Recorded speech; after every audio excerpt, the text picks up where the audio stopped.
Welcome back. The UAE's financial markets are closed today. Trading will resume on Sunday. So let's now take a look at the various currencies, followed by the price of oil and commodities.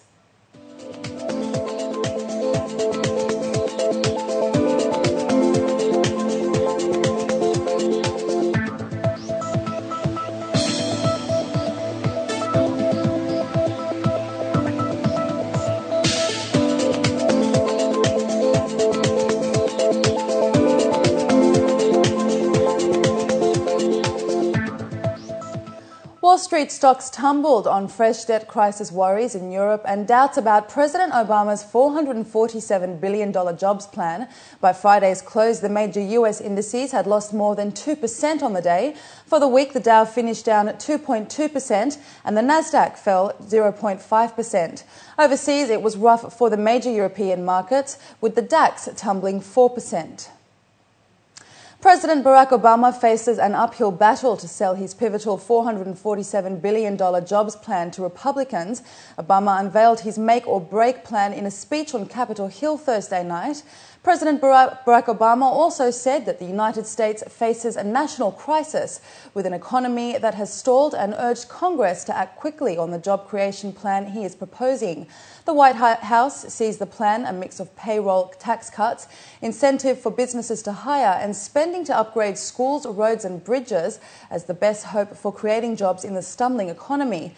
Meanwhile, investors remain sceptical about how much of the plan would make it through Congress. The people of this country work hard to meet their responsibilities. The question tonight is whether we'll meet ours.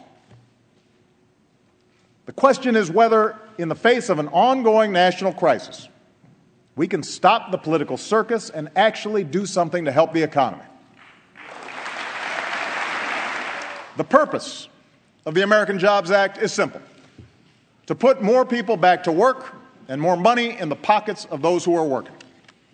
It will create more jobs for construction workers, more jobs for teachers, more jobs for veterans, and more jobs for long-term unemployed. It will provide a tax break for companies who hire new workers, and it will cut payroll taxes in half for every working American and every small business.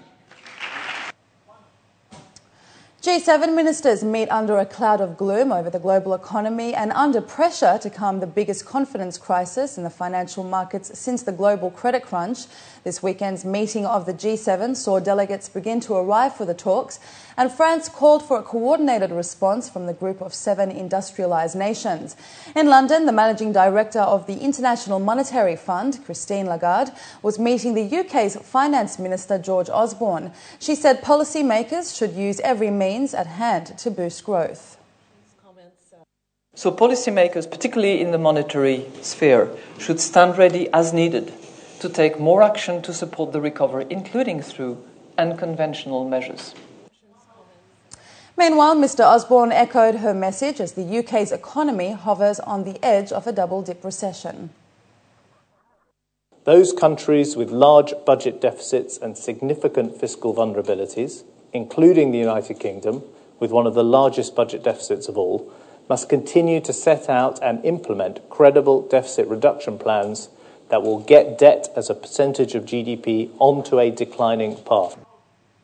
Prime Minister Silvio Berlusconi has said that he felt his government's austerity package was little more than a miracle as he addressed a rally of the centre-right youth in the capital, Rome. Speaking about the austerity package that will begin its passage through the lower house of parliament next week, Berlusconi said his government had made miracles happen.